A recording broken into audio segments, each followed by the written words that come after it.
നല്ല ക്വാളിറ്റീസും ഉണ്ട്, ചീത്ത ക്വാളിറ്റീസും ഉണ്ട്. അപ്പോൾ ഓരോരുത്തരിൽ ഓരോന്നോരോന്ന് വെച്ച് പറയാമോ? ആക്ടറായിട്ടാണോ ക്യാരക്ടറായിട്ടോ? ക്യാരക്ടറായിട്ട് മതി, ആക്ടർ വേണ്ട. ക്യാരക്ടറായിട്ടോ? ക്യാരക്ടറായിട്ട് പറയാൻ ഭയങ്കര എളുപ്പമായിരിക്കും.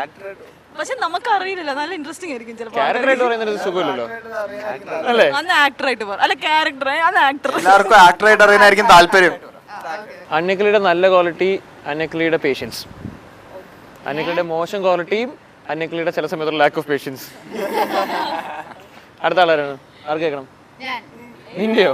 ഇവളുടെ സത്യമാണ്, ഇവളുടെ സെയിം ആണ്. അന്നക്കിളിയുടെ സെയിം ആണ്. ഇവളുടെ ഏറ്റവും നല്ല ക്വാളിറ്റി ഇവളുടെ ബബ്ലിനെസ്, ഏറ്റവും മോശമായ ക്വാളിറ്റിയും ഇവളുടെ ബബ്ലിനെസ്. എൻ്റെ തുള്ളിച്ചാട്ടമാണ് ചില സമയത്തിൻ്റെ ഏറ്റവും നല്ല ക്വാളിറ്റി, ചില സമയത്ത് അത് മോശം ക്വാളിറ്റി ആവും. നീ മോശം ക്വാളിറ്റി ഉണ്ടാവില്ല എന്ന് വിചാരിച്ചു അല്ലേ? ഓ, ഫുൾ പ്രകാശം. അടുത്ത ആളാരാ? നീ അന്നു അല്ലേ? പെമ്പിള്ളേരെ അങ്ങ് തീർത്തേക്കാം. അന്നുവിൻ്റെ ഏറ്റവും നല്ല ക്വാളിറ്റി അന്നുവിൻ്റെ ബോഡി ലാംഗ്വേജ്. എപ്പോഴും പറയാറുണ്ടല്ലോ.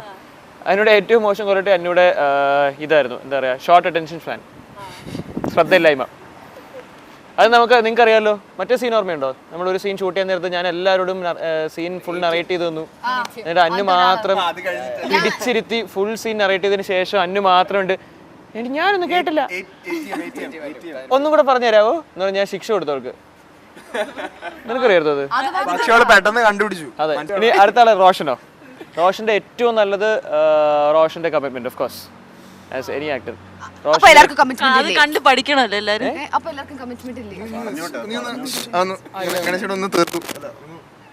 റോഷന്റെ ഏറ്റവും മോശമായ സ്വഭാവമായിരുന്നു എന്തായാലും ക്യാരക്ടർ ട്രീറ്റോ. റോഷന്റെ ഏറ്റവും മോശമായ ക്യാരക്ടർ സംടൈംസ് ഒക്കെ ഭയങ്കര മൂഡ് ഓഫ് ആയിട്ടിരിക്കും റോഷന്റെ, സംടൈംസ്. അടുത്ത ആളാരാ? കുപ്പിയുടെ അവൻ്റെ സ്പാർക്ക്, അവൻ്റെ വൈബ്രൻസ്. മോശമായിട്ടുള്ള സാധനം അവൻ്റെ ഓവർ അനലൈസിങ്. അടുത്ത ആളാരാണ്?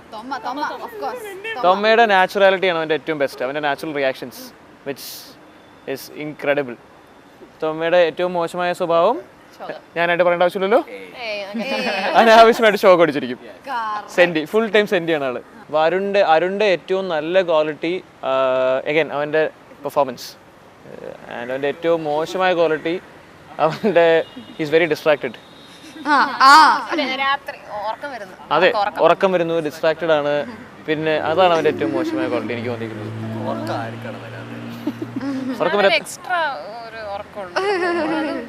ഇനി നിങ്ങൾ എൻ്റെ ഏറ്റവും നല്ല ക്വാളിറ്റി നിങ്ങൾക്ക് തോന്നുന്നു?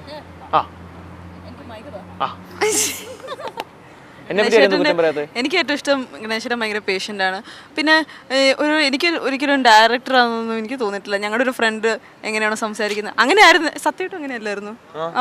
അങ്ങനെയായിരുന്നു. ഒരു ഫ്രണ്ടിനോട് എങ്ങനെ സംസാരിക്കുന്നത്, ഗണേശേട്ടാ എനിക്ക് ആ സീൻ ചെയ്യാൻ ഭയങ്കര ബുദ്ധിമുട്ടാണ് ഗണേശേട്ടാ അങ്ങനെയൊക്കെ പറയുമ്പോൾ പുള്ളിക്കാരൻ ചൂടൊന്നും ആവാതെ മര്യാദയ്ക്ക് നല്ല രീതി, ഒരു ഫ്രണ്ട് നല്ല രീതിയിലൊക്കെ പറഞ്ഞു തരുമ്പോൾ നമുക്കൊരു ക്ലോസ്നെസ് ഒക്കെ ഫീൽ ചെയ്യും. ഇത്രേ ഉള്ളൂ. അടുപ്പം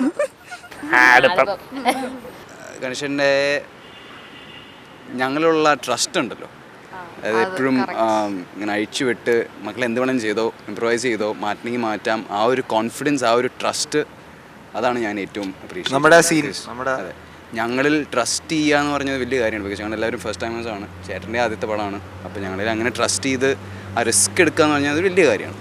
അതാണ് ഞാൻ ഏറ്റവും അപ്രീഷിയേറ്റ് ചെയ്യുന്നത്.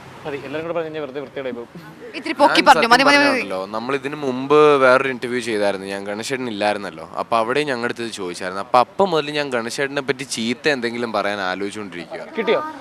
ഞാൻ സത്യം പറഞ്ഞാൽ എനിക്ക് കിട്ടിയിട്ടില്ല. പക്ഷെ ഒരു ചെറിയ കാര്യം എന്താണെന്ന് വെച്ചാൽ, ചില സമയത്തുണ്ടല്ലോ ഗണേശേട്ടൻ ഇങ്ങനെ നമ്മുടെ വലിയൊരു കൺസേണുമായിട്ട് ചെല്ലുമ്പോഴത്തേക്കിനും അതിനെ അങ്ങ് തീരെ ചെറുതാക്കി കളയും അല്ലേ? നമ്മൾ വലിയൊരു സീനിലുണ്ടല്ലോ, ഞാൻ സത്യം പറഞ്ഞു, ഞാൻ എൻ്റെ കാണാതോ അമ്മയുടെ മോനെ പറ്റിയൊക്കെ ആലോചിച്ച് ഞാൻ വളരെ ഉൾക്കൊണ്ട് ചെയ്ത ആ ഒരു ഷോട്ടിൽ കാണിച്ചിട്ട് എൻ്റെ ലെഫ്റ്റ് കണ്ണിൻ്റെ ഒരു ചെറിയൊരു ഇണ ഒന്ന് ചിമ്മിയത് ആ ഷോട്ടിൽ.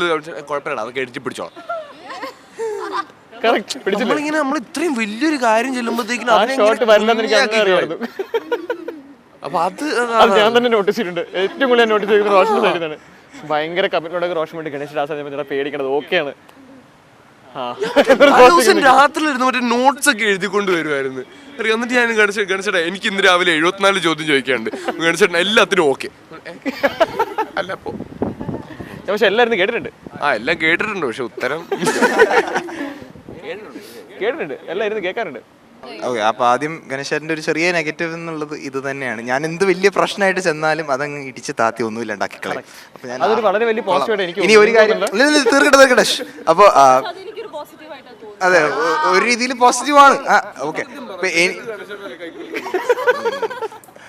ഓക്കെ ഇനിയുള്ള എനിക്ക് എപ്പോഴും തോന്നിയിട്ടുള്ള ഒരു കാര്യം എന്ന് വെച്ചാൽ, ഞാൻ ചില സമയത്ത് ഈ പറഞ്ഞ പോലെ ഇങ്ങനെ എന്താ പറയാ, അങ്ങനെയല്ല. അപ്പോൾ ഓക്കെ, ഡബിങ്ങിന്റെ സമയത്ത് ഗണേശ് ചേട്ടൻ ശരിക്കും പറഞ്ഞാൽ എന്നെ വെറുത്തുപോയി.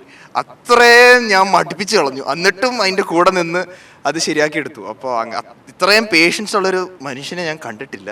അപ്പോൾ ശരിക്കും എൻ്റെ കൂടെ നിന്ന് എന്നെ ശരിക്കും അറിയണവർക്കറിയാം. ഈ വലിയ പ്രശ്നങ്ങൾ വന്നിരുമ്പം അത് ചെറിയ പ്രശ്നങ്ങളായിട്ട് തള്ളിക്കളയുന്ന ഇവർ പറഞ്ഞില്ലേ, പക്ഷേ എനിക്കത് ഭയങ്കര ഇഷ്ടം. കാരണം എനിക്കും അങ്ങനെ നിങ്ങളൊക്കെ വലിയ വലിയ പ്രശ്നങ്ങളൊന്നും പറയുന്നത് വലിയ പ്രശ്നമായിട്ട് ഇതുവരെ തോന്നിയിട്ടില്ല.